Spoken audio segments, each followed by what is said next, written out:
여러분 평안하십니까? 오늘도 말씀과 함께 주님의 은혜 가운데 거하시기 바랍니다. 오늘 말씀은 사도행전 21장 1절부터 16절입니다. 오늘 말씀은 바울 일행이 예루살렘으로 가는 여정인데요. 밀레도에서 에베소 교회 장로들과 눈물의 이별을 한 바울은 배를 타고 고스와 로도, 바다라를 거쳐 두로에 도착합니다. 두로는 우리가 구약에서 자주 보았던 곳이죠. 북쪽에 있던 시돈과 함께 자주 언급되었던 곳입니다. 두로는 수리아의 대표적인 항구 도시였습니다. 뒤로는 레바논의 울창한 숲이 있었고 앞으로는 지중해를 바라보는 항구였습니다. 다윗과 솔로몬 시대의 두로와 이스라엘은 긴밀한 우호 관계를 유지했죠. 두로의 왕 히람은 다윗을 사랑했고 다윗의 아들 솔로몬이 성전을 건축할 때 많은 도움을 주었습니다. 바울은 예루살렘에 가기 위해 두로를 들르게 되었던 것입니다. 배는 짐을 내리고 싣기 위해 일주일 동안 정박했는데요. 바울 일행은 두로에 사는 제자들을 찾아가 그들과 함께 일주일 동안 말씀을 나누고 교제했습니다. 당시 두로에는 스데반의 순교로 인해 흩어졌던 그리스도인들이 정착해서 살고 있었죠. 그러니까 바울이 방문했을 때는 이곳에 교회가 세워진 지 20년이 넘은 때였습니다. 이미 어느 정도 규모의 기독교 공동체가 형성되어 있었던 것이죠. 함께 일주일 동안 말씀으로 교제하며 지내던 제자들이 성령의 감동으로 바울에게 예루살렘에 들어가지 말라고 말합니다. 여기서 성령의 감동이라는 것은 성령께서 그들에게 바울이 당할 일을 알려주신 것을 의미합니다. 성령의 계시로 인해 그들은 바울이 걱정되어서 말했던 것이죠. 오늘 성경에는 바울이 그들의 말을 듣고 어떻게 반응했는지 기록하고 있지는 않습니다. 하지만 우리가 충분히 추측할 수 있죠. 나는 지금 성령에 매여서 예루살렘으로 가고 있다. 내가 이 길을 가는 것은 하나님의 뜻을 이루는 것이다 라고 말했을 것입니다. 일주일간 함께 지내며 이들은 많이 가까워졌고 정도 많이 들었습니다. 믿는 자들이 주 안에서 교제함으로써 사랑으로 하나가 되는 것을 느끼는 것은 일주일이면 충분했던 것이죠. 이들은 참으로 아쉽고 안타까운 이별을 합니다. 사랑하는 바울이 이제 예루살렘에 가면 환난을 당할 것이라는 것을 알고 있었던 그들은 아쉽고 안타까운 마음으로 가족들과 함께 바울을 전송합니다. 자, 바울 일행은 두로를 떠나서 돌레마이에 도착하는데요. 이 돌레마이는 두로에서 남쪽으로 50km 정도 떨어져 있었고 배로 약 10시간 정도 걸리는 곳이었습니다. 유대인과 그리스도인들이 많이 살고 있었고 이곳에 있는 교회도 스데반의 순교 이후에 세워졌습니다. 배는 짐을 내리고 싣기 위해서 이곳에서 하룻밤을 정박하는데요. 바울 일행은 이곳에서도 형제들과 하루 동안 교제합니다.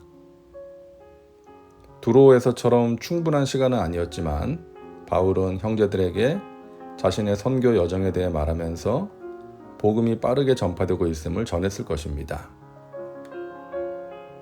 다음 날 바울은 돌레마이를 떠나 가이사랴에 도착하게 되는데요.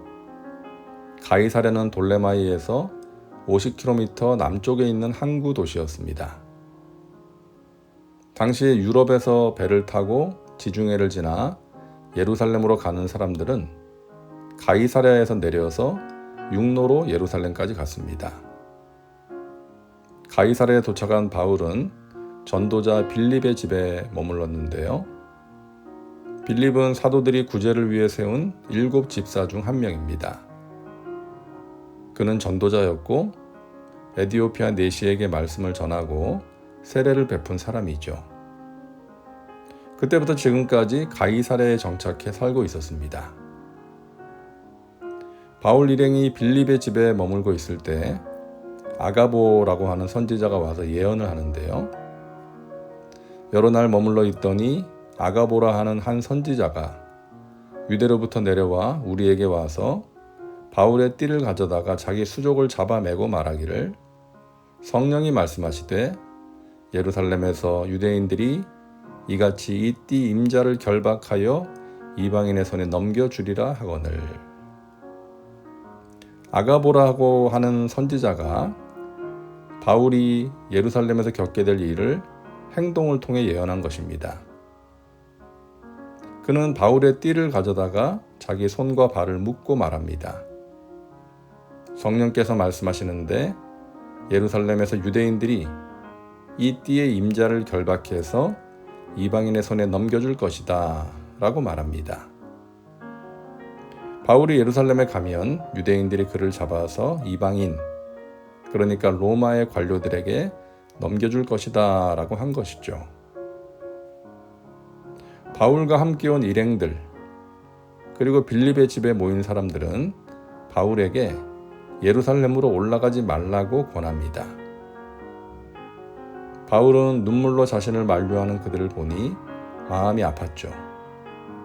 하지만 하나님께서 가라고 하신 길을 가지 않을 수 없었습니다. 그래서 말합니다.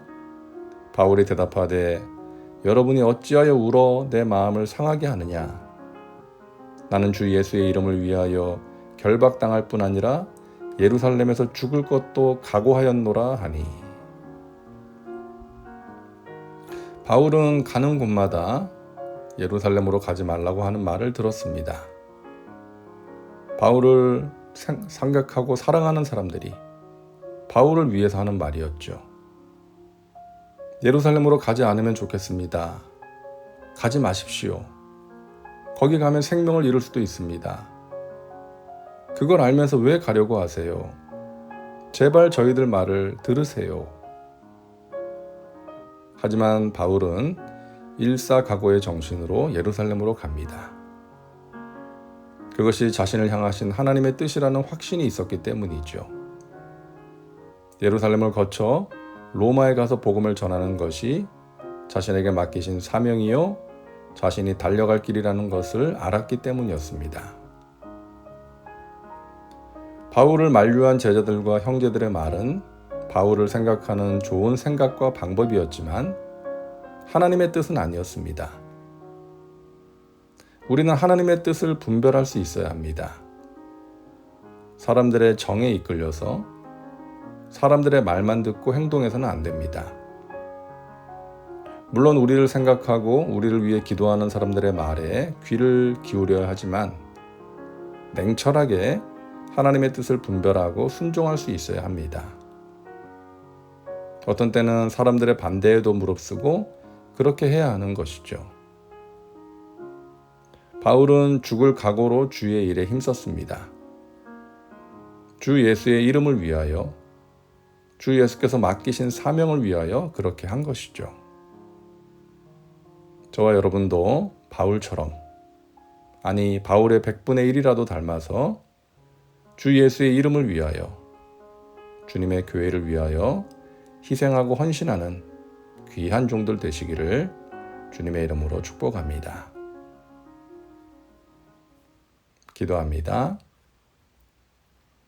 사랑과 은혜가 풍성하신 하나님, 오늘도 말씀과 함께 살게 하시니 감사합니다. 예루살렘을 향하여 가는 바울을 보았습니다. 사람들의 만류에도 불구하고 바울은 예루살렘으로 갔습니다. 주 예수의 이름을 위하여, 복음을 전하기 위하여 목숨까지 잃을 각오로 갔습니다. 주님, 바울을 보면서 부끄러움을 느낍니다. 주의 일을 하는 것이 힘들어서, 복음을 전하는 것이 힘들어서 쉽게 타협하고 포기했습니다. 적당히 하고자 했습니다. 주님, 용서하여 주옵소서. 우리에게 굳건한 믿음과 용기를 주셔서 항상 주의 일에 더욱 힘쓰게 하여 주옵소서. 우리를 사용하여 주옵소서. 우리를 통해 천하보다 귀한 영혼이 주께 돌아오게 하시고 주님의 나라가 확장되게 하시고 주님의 몸된 교회가 든든하게 세워지게 하여 주시옵소서. 예수님의 이름으로 기도하옵나이다. 아멘. 오늘도 말씀과 함께 주님의 은혜 가운데 거하시기 바랍니다. 여러분 사랑하고 축복합니다.